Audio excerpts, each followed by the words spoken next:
De esta manera ya nos metemos de lleno en el análisis del día de hoy, porque tenemos que continuar hablando de modelo económico y modelo de seguridad. Un poco esto que casi parece nuestro mantra por momentos, que decimos que a cada modelo económico le va a corresponder un tipo de modelo de seguridad. Lo vamos a ir desandando y analizando a poco.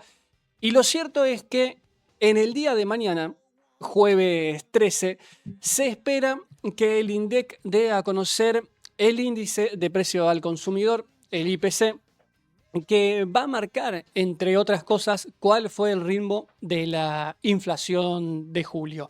Algo que el gobierno viene siguiendo muy de cerca porque, entre otras cosas, recordemos que viene siendo su caballito de batalla. La baja inflación, el superávit, ordenar las cuentas de la macroeconomía y una teoría de derrame que por mucho esfuerzo periodístico, intelectual que hagan distintos voceros y o adeptos, lo cierto es que nunca termina de derramar hacia esa microeconomía que tan afectada se ve. Spoiler, nunca va a pasar porque precisamente liquidar la macroeconomía y el cotidiano de la gente forma parte de una manera de conseguir ese superávit, esas cuentas ordenadas.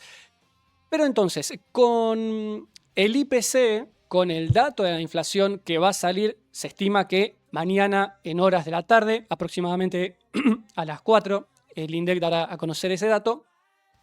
Tenemos que comenzar a recorrer de qué forma el gobierno fue acelerando su plan de ajuste económico.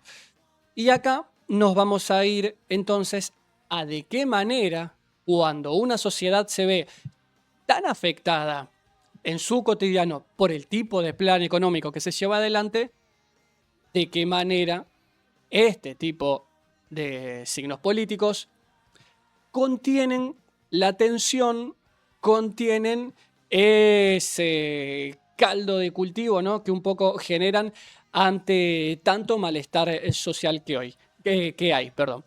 Por eso decimos, tenemos un dato que va a salir mañana y eso nos obliga a desandar cuáles han sido las medidas económicas y también cuál ha sido el comportamiento frente a una reacción social que, bueno, hemos visto no se ha hecho esperar en algunos días claves, como cuando se trató la ley de inviolabilidad de la propiedad privada la semana pasada en el Congreso.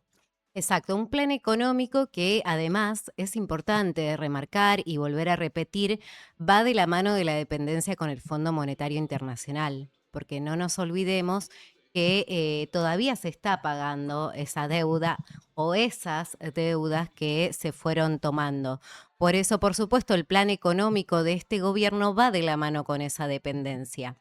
Y en este contexto lo vemos en los ajustes diarios. Aquí hemos analizado en otras oportunidades cuáles son las recetas del Fondo Monetario Internacional. Bueno, el ajuste a las jubilaciones, el ajuste a los salarios, siempre del lado del ajuste. Y para poder comprender mejor esto y para poder comprender en qué contexto se va a dar este anuncio, trajimos algunos materiales para compartir con ustedes. Ya te pido, Sofi, la primera imagen. Las imágenes que vamos a ir compartiendo ahora son de un informe del Instituto Argentina Grande. Aquí lo que vemos en pantalla, lo que están viendo en pantalla son las claves económicas de la semana y hay varios datos importantes para analizar. En primer lugar, lo que detalla el Instituto Argentina Grande es que 1,4 millones se encuentra sin cobertura privada.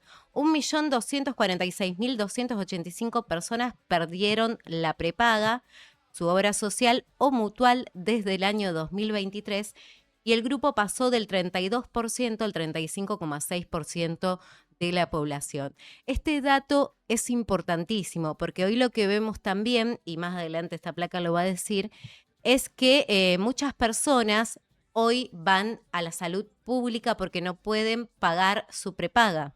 ¿Y qué pasa cuando muchísimas personas van a la salud pública, lo que sucede es que la salud pública se satura y también está siendo atacada por este gobierno. Por eso este dato no lo podemos aislar y es un dato importantísimo que nos trae el Instituto Argentina Grande. Otro de los puntos de esta placa nos detalla que la mitad de los jóvenes solo tiene salud pública. Bueno, esto que les comentaba recién, el 49,9% de los que tienen entre 15 y 29 años no cuenta con ninguna cobertura, 438.790 más nos detalla que en 2023. El tercer punto que detalla es que hay 5 millones y medio de morosos. Los deudores con atraso son el 27,4% del total y el 15% de la población de 15 años o más, con 2 millones más en un año. Este dato también lo fuimos analizando en distintas oportunidades y lo vamos a seguir analizando porque cada vez son más las personas que se encuentran en mora. Porque hay que tomar deuda. Hoy, ¿para qué se toma deuda? En otro momento se tomaba para invertir. Bueno, hoy se toma deuda para poder pagar la comida, para Perdón, poder Noé. pagar el alimento. Con estos 3 primeros ítems que leía, va a haber que convencer a un sector de la población y sobre todo de una franja etaria de que hay un proyecto político que puede mejorar, que puede hacer de la vida de la gente algo mejor. Y no lo digo en términos catastróficos, ni en tono demasiado bajonero. Pero fíjense esos 3 datos: sin obra social, endeudados hasta la médula y una salud pública que comienza a estar saturada y encima por un plan económico desfinanciada. Mayores afectados de 15 a 29 años. Vamos a redondear en 30 si les gusta más. ¿De qué manera? Pero no me quiero ir por las ramas, pero una pregunta que se abre, ¿no? ¿De qué manera se va a convencer? Bueno, eso también va a ser un proceso de militancia mucho más profundo. Pero fíjense, endeudados y sin obra social. Bueno, hay que ir a decirle después a las futuras generaciones, che, las cosas pueden ser distintas. En fin, me parece que son 3 puntos bastante fuertes como para arrancar con la primer placa. Y además estamos hablando de endeudamiento, como bien decías vos, en una franja etaria de jóvenes mayormente, que cuando hablábamos de endeudamiento en otros momentos, siempre el endeudamiento era en personas adultas. No había sucedido esto que personas tan jóvenes que recién están ingresando en el ámbito laboral se encuentren hoy con deudas imposibles de abonar. Esto también hay que analizarlo. Y para concluir con los puntos de la placa del Instituto Argentina Grande, los dos últimos nos dicen que el récord de utilidades giradas al exterior, nos habla del récord de utilidades giradas al exterior, la remisión acumuló 2.864 millones de dólares en el semestre, el máximo de la serie del Banco Central de la República Argentina desde 2003, con el sector petrolero a la cabeza. Y el último punto habla de vialidad, que es el gasto más bajo desde el 2002. Esto también lo vamos a analizar más adelante. El devengado por la Dirección Nacional de Vialidad cayó 17,9% real en el primer semestre contra 2024, con retrocesos en todas las provincias, salvo Jujuy y San Juan. Son los lugares que detalla esta placa.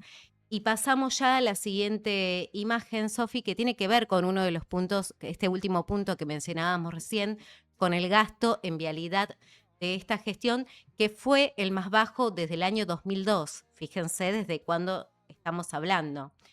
En 2024 detalla el gasto denegado por la Dirección Nacional de Vialidad, fue el más bajo desde el 2002. En 2025 fue apenas 0,6 mayor a 2024 y 2026, dice, parece que será peor que esos años. El gasto devengado en el primer semestre de este año por esta entidad cayó un 17,9% en términos reales contra el mismo periodo de 2024. y un 42% contra el primer semestre de 2025.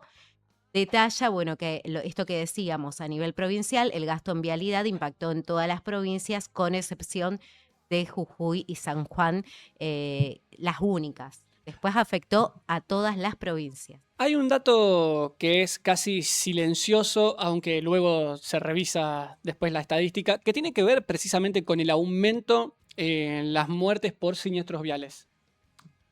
Y si miramos acá esta placa que nos detalla números del presupuesto y su ejecución, tenemos una población que la dejan sin obra social, la endeudan, la dejan sin laburo, la dejan sin sueldo, le recortan derechos y las calles están hechas pelotas, motivo por el cual hay un aumento en los siniestros viales. Pero, y esto como anexo, no lo trajimos para hoy, pero otro dato que lo hemos hablado en otro momento, un sistema de salud que está estallado y un sistema que tiene que ver con la atención a la salud mental que también está completamente demandado y desfinanciado. Y Argentina registra una alta tasa de suicidios. Es récord. Ese es el panorama que hay. Y respecto del gasto de vialidad, de lo que se ejecuta o lo que no se ejecuta, voy a traer a lo mejor a la memoria para los que somos un poquito más veteranos. Recordarán que en el año 2001, 2002, hasta 2003 inclusive, que aquí la plaquita mencionaba de cuando no había un gasto tan bajo en vialidad, las famosas propagandas de luchemos por la vida, ¿no? Y esas propagandas que eran, bueno, un poco bastante trágicas, ¿no? Con el fin de tomar conciencia. ¿Por qué tomaron tanta notoriedad pública? Precisamente porque había un contexto muy similar en números económicos al actual, en el cual las calles estaban hechas pelotas y había un aumento récord de siniestros y de mortalidad precisamente por siniestros viales. Bueno, un poco en términos estadísticos, ahí es a donde estamos retrocediendo, hasta niveles del 2001-2002. Continuamos, sí, con las plaquitas para el día de hoy. Vamos con la última del Instituto Argentina Grande que sacó esta semana, que tiene que ver con otra de las dimensiones del ajuste. Desde el cambio de gestión, la brecha salarial, nos dicen del instituto, la brecha salarial de género llegó a niveles récord. La brecha salarial de género, medida de manera horaria, la diferencia entre cuánto gana un hombre por una hora de trabajo contra cuánto gana una mujer por hora de trabajo, está en picos históricos desde el cambio de gestión. Y nos indica, en el primer trimestre del 26, una mujer ganó 10% menos que un hombre por cada hora de trabajo. Esto se explica por diferencias sectoriales, rubros cuyos salarios cayeron más, como salud o educación, que son rubros feminizados y sus paritarias tienden a depender de las paritarias que cierra el sector público. Y a su vez estos salarios, bueno, que han perdido tanto en el sector nacional y provincial. Pero acá me parece muy interesante e importante la dimensión esta, y lo sigo anexando con cuestiones que hemos hablado en otro momento, y no puedo sino recordar las explicaciones que nos da aquí Julia Moscatelli cada vez que hace su columna. Exacto. Y todo este contexto que nosotros estamos analizando, fíjense, por un lado hablábamos de la morosidad en los jóvenes, hablábamos de la falta de acceso, de poder acceder a una prepaga, la sobrecarga en la salud pública, y a cada uno de estos puntos que nosotros fuimos analizando, bueno, ni hablar de que los jubilados no llegan a fin de mes, que hoy tienen que elegir entre comer o pagar los medicamentos.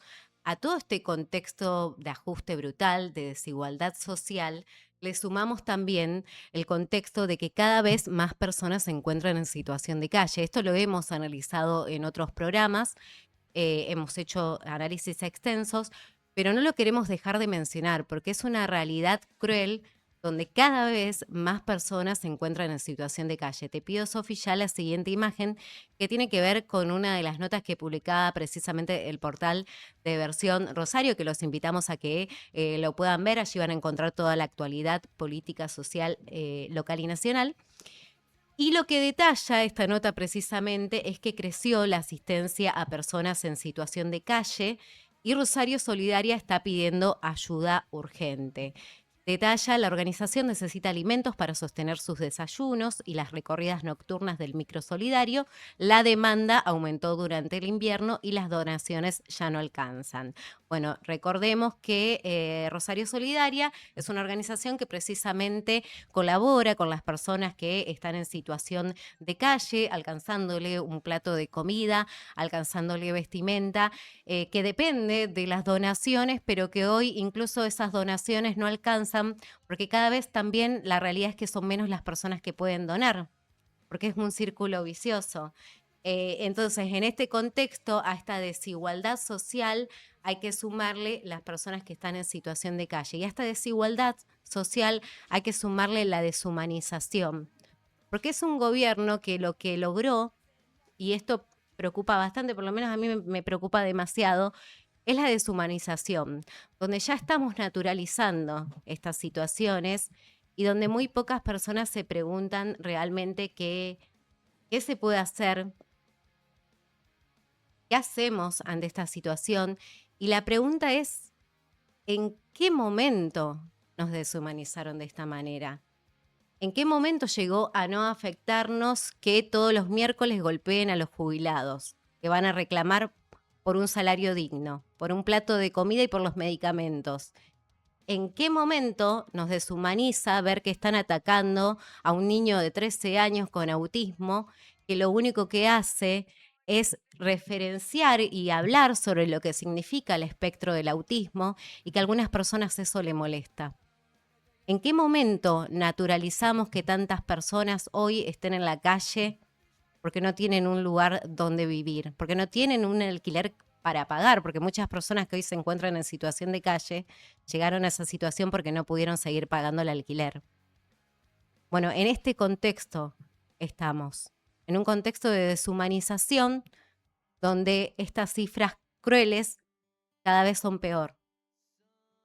Y estas cifras, Noé, hay que continuar analizándolas en cuál es el impacto en todos los sectores que hay y sin dudas uno de los que tiene casi de punta en la gestión libertaria son los estatales. De esta manera ya vamos con la plaquita número 5 porque en esta semana desde el sindicato de trabajadores del Estado, de ATE, realizaron una encuesta a nivel nacional, un informe propio que realizó el sindicato, en el cual, y ya aquí leo el título, en el cual revela que la encuesta arrojó que el 87% de los trabajadores estatales se endeuda para pagar alquiler, salud, comida y ropa. Cuando recién decías lo de los jubilados, Noé, no puedo sino pensar en por lo menos dos ejemplos muy tristes que tuvimos en estas últimas semanas.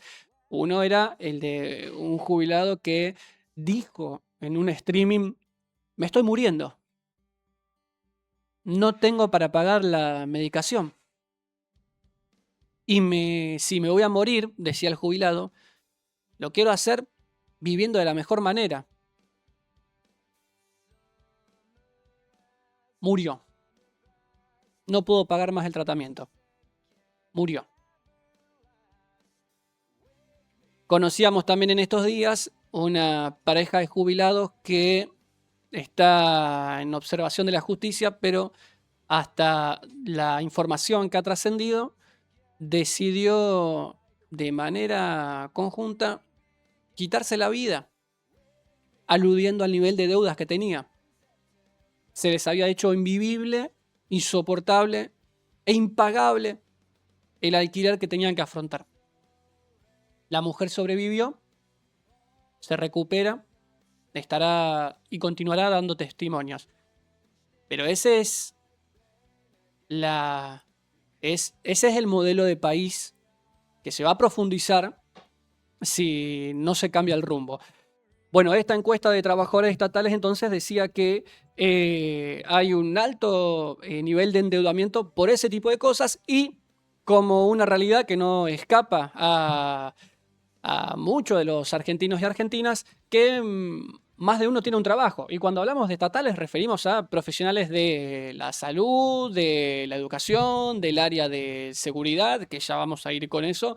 Eh, pero fíjense, ya el título es bastante claro. ¿Para qué es el endeudamiento? Para pagar alquiler, salud, comida. Bueno, luego se detalla, bueno, eh, digamos, cuánto es un poco por sector ese endeudamiento. Pero también, y ya viajamos a la siguiente plaquita, otro de los rubros muy afectados sin dudas es el de la construcción.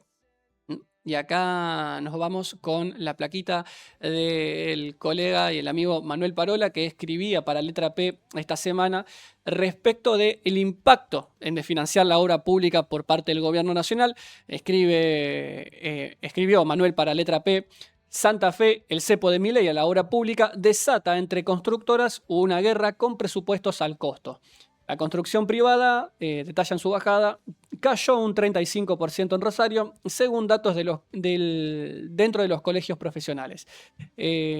Canibalismo entre empresas y algunos fragmentos que fuimos eligiendo. Recomendamos que vayan a leer la nota completa, que junta y junta datos, el querido Harry, cada vez que elabora una nota.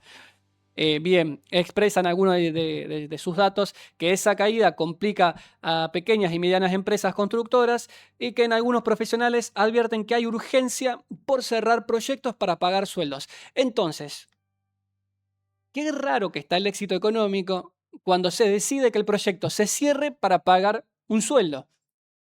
Y que lejos de haber una linda y libre competencia, lo que aquí nos detalla es que lo que prima es una ley de la selva, porque hay una guerra de presupuestos por hacer las cosas al costo y una canibalización, escribe Manuel, que marcan el pulso, porque claro, está habiendo tal ajuste, cierre de proyectos y baja, que se pelean por hacer las cosas al costo y esa puja es casi descarnada.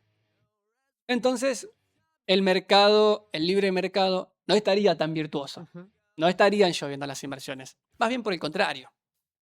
Ahora, un sector de la construcción que generalmente no estamos acostumbrados a verlo afectado, atacado. Cuando hablamos de los recortes, de los ajustes, en distintos gobiernos siempre el ataque es a los jubilados, a los empleados estatales, pero generalmente el ámbito de la construcción, el área de la construcción, no suele verse afectado de esta manera. Bueno, aquí lo estamos viendo gráficamente.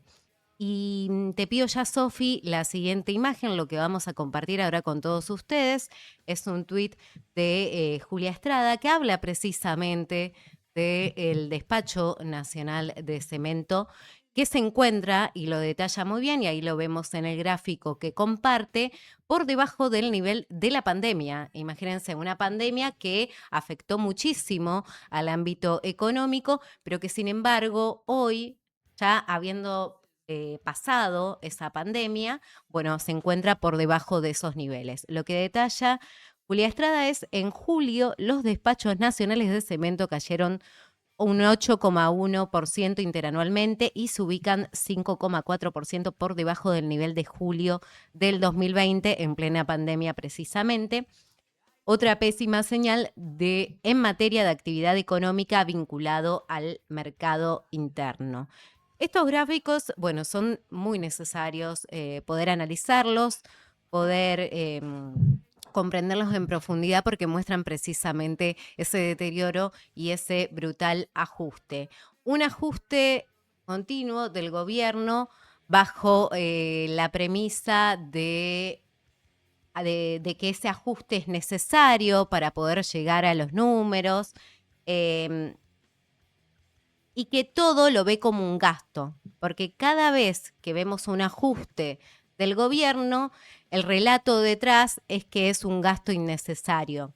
Y en este contexto tenemos que hablar también de uno de los últimos ajustes que impulsó el gobierno nacional, como es la disolución del coro de niños, que el gobierno lo ve como un gasto. Bueno, en el día de ayer se llevó adelante una reunión en la Comisión de Cultura donde estuvieron presentes los niños que integran este coro de niños que fue disuelto por el gobierno nacional. Estuvieron allí también algunos de sus padres y los profesores.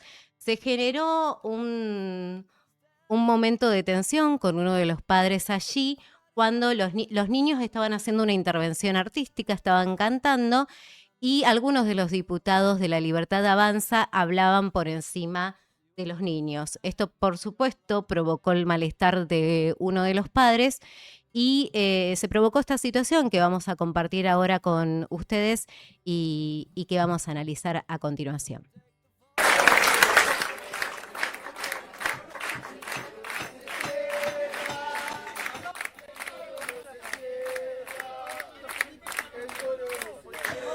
Muchas gracias, Fátima, y a todos los integrantes del coro. Perdón, ¿qué está pasando ahí? Perdón, ¿qué está pasando ahí?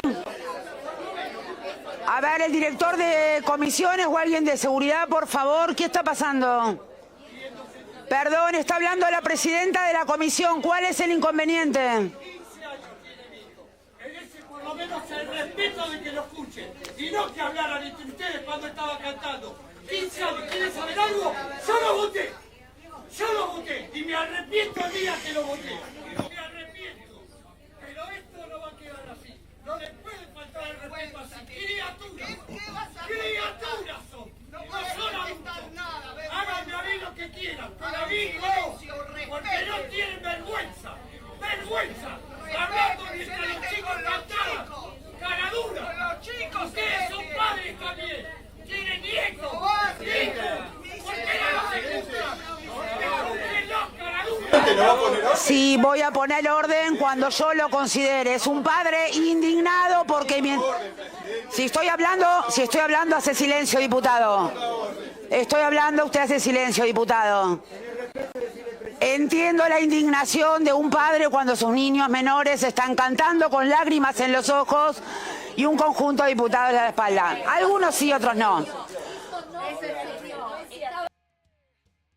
Esta situación es una de las que se vivió ayer en esta reunión, en la Comisión de Cultura, como decía, bueno, un padre pidiendo respeto por su hijo. Allí estaban varios niños y niñas cantando y algunos diputados hablando por encima de ellos. Esto, por supuesto, provocó la reacción del padre muy molesto que aclaraba que él los había votado y que se arrepentía de ello y pedía respeto por los niños. Esta no fue la única situación, se dio otra lamentable situación con la diputada Virginia Gallardo, que hablaba de que a los niños se los estaba utilizando, que los llevaban ahí para utilizarlos. Bueno, no, los llevan ahí precisamente para mostrar lo que hacen y para mostrar la importancia de este coro de niños, que volvemos a repetir,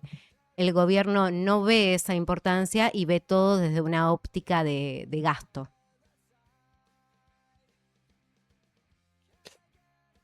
Cuesta, perdón, ¿no? Un poco el silencio, si por ahí nos parece que medio que nos vamos o en ocasiones un poco nos quedamos sin palabra y a veces sí. Y a veces sí. La verdad que vos hablabas, ¿no? Del nivel de deshumanización al que se llega y tenés que... No lo voy a reproducir al aire, pero tenés que ser bastante jodido para apoyar a una política pública que mata gente cuando le saca el tratamiento oncológico, mata gente cuando retira jubilaciones, mata gente cuando manda todos los operativos al Congreso. y disuelve el Coro Nacional de Niños. Y cuando van a hacer como una última muestra, exhibición, te cagás en los niños, a los cuales ya les hiciste mierda el proyecto, y te pones a hablar y a boludear con tu compañero de bancada. La verdad, a veces cuesta, digamos, ponerle ya ni siquiera descripción. Intentar saber qué carajo le estará pasando a algunos diputados o a algunos funcionarios por la cabeza. Pero bueno, perdón mi francés, pero bueno, sí, fue bastante, fue bastante duro volver a ver esa escena que se vio Esto, ayer en Convención de Cultura. perdón, te hago un paréntesis porque este ataque a los niños que yo marcaba hace un rato, yo mencionaba hace un rato a Ian Moche, este joven activista por los derechos de las personas con autismo. Y lo que yo comentaba es porque precisamente ayer Ian compartió en sus redes un video colapsado donde decía que no daba más. Un niño de 13 años que pide por favor que lo dejen de atacar porque está recibiendo un ataque sistemático por parte de distintos dirigentes y de quienes apoyan a esos dirigentes. Y en este video el niño compartía un audio de un individuo atacándolo en defensa de Lilia Lemoine. Bueno, la misma diputada que ataca sistemáticamente a este niño. Y quiero que comprendamos, estamos hablando de niños y niñas que están pidiendo ayuda. Realmente ayer ver el video de Ian Moche pidiendo por favor que dejen de hostigarlo. ¿En qué momento, uno se pregunta, en qué momento llegamos a esto? ¿En qué momento naturalizamos que un niño la esté pasando mal y que esté pidiendo por favor que frenen con el hostigamiento y con el acoso? Es un nivel de crueldad tremendo. Y si referimos a niveles de crueldad, nos tenemos que referir a el rol que cumplen, no voy a decir periodistas, ¿no? Sino que cumplen ciertos conductos propagandísticos del régimen neofascista que impulsa Javier Milei. Y uno de ellos es el famoso pelado Trebuch, y de esta manera ya nos vamos al videíto número 9. Como decíamos, un modelo de ajuste económico cuando genera una tensión en la sociedad que sale a reclamar por lo que le están afanando, se sostiene con un modelo de ajuste represivo. Y venimos de ver la actitud que tuvieron diputados libertarios frente a la disolución del Coro Nacional de Niños. No mencionaba los ataques a Ian Moche y el elemento de la deshumanización como un elemento que tensiona, que puja para que básicamente te esté chupando un huevo lo que le pasa al de al lado. Y en eso trabaja todos los días, entre algunos de estos voceros del régimen, el famoso pelado Trebuch, que cuando cagaron a palo a la gente en el Congreso, o en las inmediaciones del Congreso, lo reflejaba de esta manera. Ven, enfocame un minuto y mostrame a la policía. Para usurpadores. Sí, yo quiero aplaudir el rol de la Policía Federal, de la Gendarmería y la Policía de la Ciudad, ¿sí? Aplaudo a la Policía. ¿Por qué? Montevideo tiene que renunciar ahora. Estos policías serios son culpa de Montevideo. Después decir lo que querés. Después te expresás cuando vos querés. Quiero aplaudir a la policía por lo que hizo. Lo quiero aplaudir, me parece espectacular lo que está haciendo. Estás aplaudiendo a que me hayan cagado a tiros a mí y a mis compañeros, pelado, ¿eh? Estás aplaudiendo. Yo estuve ahí. ¿Vos te parece que...? Si estás acá sentado. Acá sí, claro, y estuve ahí y me cagaron a gases, a palazos. Ahí lo escuchábamos a Esteban Trebuch justificando la brutal represión que hubo el jueves pasado cuando en el Congreso se votaba la ley de inviolabilidad de la propiedad privada. Una ley que fue desguazada, que finalmente se aprobó con muchos capítulos menos, pero que se aprobó, por ejemplo, el desalojo. Y cuando vos no puedas pagar tu alquiler, te desalojen en un plazo más corto, entre otros ítems que se fueron aprobando. Bueno, allí, para hacer pasar este proyecto, el gobierno reprimió. con un operativo al frente de la ministra de Seguridad, Alejandra Montoliva, a quien Esteban Trebuch felicitaba y aplaudía junto a los policías. Y uno de sus compañeros le decía cómo podía apoyar eso, que a él también lo habían cagado a palo. Bueno, a la hora de reprimir no distinguen a quienes acompañan y a quienes no. Y te pido ya, Sofi, la siguiente imagen, porque en esta movilización que hubo, en esta manifestación pacífica, la policía reprimió y se realizaron distintos monitoreos, como generalmente se suelen hacer en este tipo de marchas. Y la imagen que estamos compartiendo es del monitor de respuestas represivas de la CTA Autónoma, que lo que detalla aquí es que la represión se sostuvo durante más de 3 horas, registrándose retención de manifestantes hasta las 22 horas en las inmediaciones del Congreso. Y detalla la convalidación del total de personas se conoció durante la medianoche. Bueno, la cantidad de personas detenidas fueron 29. Y ya te pido, Sofi, la siguiente imagen que detalla precisamente esto. Fíjense, acá detalla cuándo inicia la represión, cerca de las 17:30 horas, en Avenida Callao y Mitre. Detalla quiénes fueron las fuerzas que intervinieron en el operativo represivo, que fueron 5. Gendarmería, Prefectura, la Policía Federal, la Policía de la Ciudad de Buenos Aires. Bueno, todas actuaron en conjunto. Detalla también la cantidad de heridos, 1.500, y aclara que esta fuente proviene de la Comisión Provincial por la Memoria.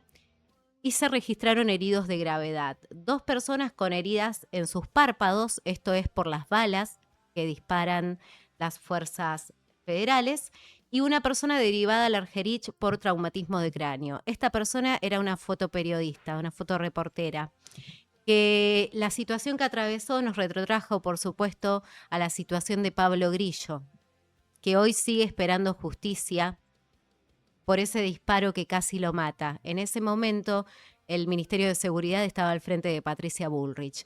Hoy, al frente de Alejandra Montoliva, y los procedimientos son los mismos.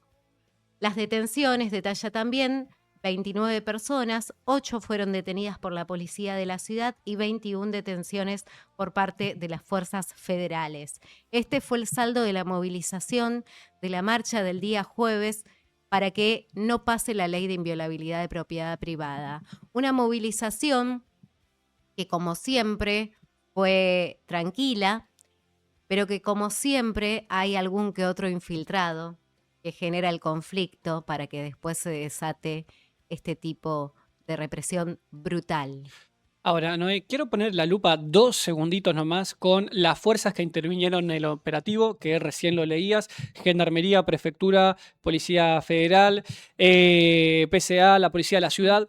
Ayer escuchaba un informe que hacía el periodista en el Destape Gabriel Sued, que mencionaba el nivel de ajuste a estatales. Bueno, esas fuerzas son, junto a las Fuerzas Armadas, militares argentinos, primeras en el ranking de ajustes del salario. Así, encabezan el nivel de ajuste salarial. Tanto y tan humillante es el nivel en el cual se encuentran las Fuerzas Armadas que andan comprando cosas de higiene personal por Mercado Libre. Entonces, si uno pone este escenario con una mirada clasista, lo que hubo en el Congreso fue un escenario en el cual era de pobres contra pobres. Nada más que el pobre al cual el Estado le da un arma para que sostenga el programa económico, que también lo va a ajustar, va a cagar a balazos y a matar al pobre que no tiene el arma por haber elegido otra profesión. Pese a que también reclama por el cual lo están cagando a tiros. Entonces, primero en el ranking, las fuerzas de seguridad de la nación y distintos estamentos provinciales. Me remito a, sin ir más lejos, lo que fue el reclamo policial no hace mucho acá. Digo, la misma fuerza que después va a hacer allanamientos a la casa de docentes, meses después terminaron reclamando con docentes y con personal de salud que lo estaban haciendo mierda en el salario. Digo, entonces, también, qué sé yo, no sé si es un poco idílico lo mío, pero un llamadito a la conciencia social cada tanto no está mal.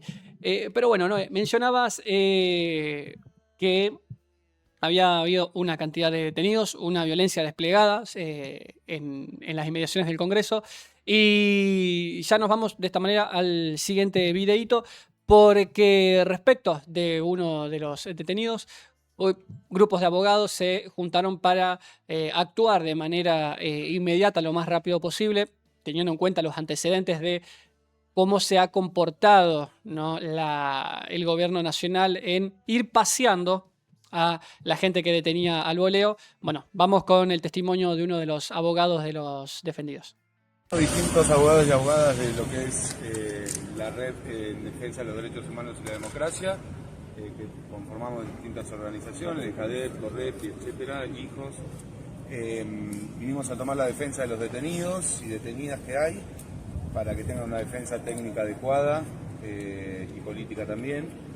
Ahora recién acabamos de entrevistarnos con bastantes de ellos que decidieron seguir la defensa con nosotros, y ahora en un rato vamos a tener las indagatorias donde, bueno, vamos a pedir la libertad de ellos. Seguramente le quieran poner algunas restricciones ambulatorias, como no acercarse a 500 metros del Congreso, etcétera.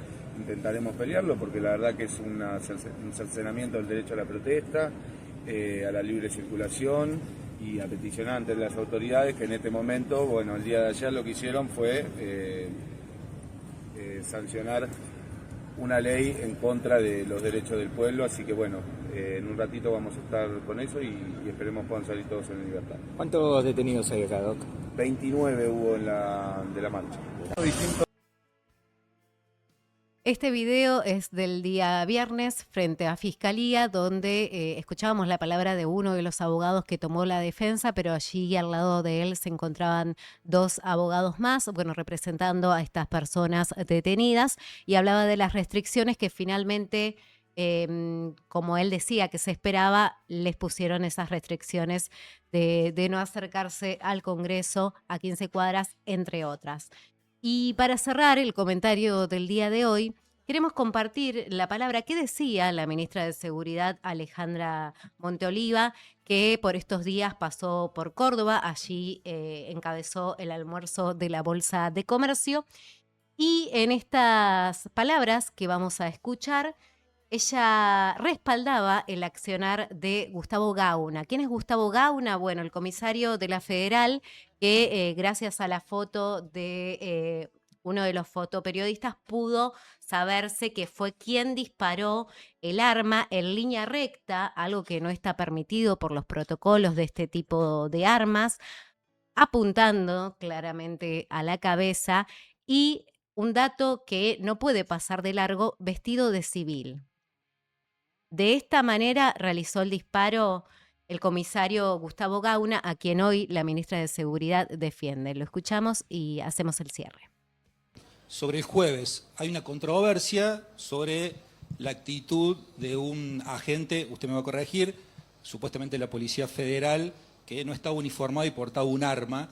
Hay un pedido de explicación de un sector de la oposición para que usted vaya al Congreso. ¿Tiene algo para decir sobre ese accionar puntual? La información que tengo sobre este caso, sí, es un agente de Policía Federal, es un oficial jefe. La gente de investigaciones está de civil, tienen una camperita con el logo de la fuerza y deben colgar la placa, ¿sí? Generalmente el jefe de esas divisiones de investigaciones están de civil con su placa, ¿sí? Es probable que en este caso, este comisario, no sé si es comisario o subcomisario, no lo tengo claro, que es el oficial de turno en ese día, haya tenido su placa colgada, como lo tienen vestido de traje con la placa. Frente al uso del arma, por la foto que vi, puedes corregir Juan Pablo con más ojo, es una escopeta de... la de ruido. con Antitumulto, dice. perdigones de estruendo, eso quería decir, estruendo. ¿Qué cosa sale de un perdigón de estruendo? Ruido. Es de estruendo. Esta es la ministra de Seguridad, Alejandra Monteoliva. Ni siquiera podía referenciar el arma con la que disparó el comisario. Y fíjense, un dato no menor, que decía que los comisarios van de civil, que no van identificados. Bueno, la misma ministra lo decía. Volvemos a repetir, frente a una política de ajuste, lo que corresponde, en este caso, es el modelo de represión, y eso fue lo que mostró el Gobierno Nacional una vez más el día jueves fuera del Congreso. Mucha tropa disparando en las calles para sostener un modelo de ajuste económico. Es la receta la vieja, nueva receta que trae La Libertad Avanza.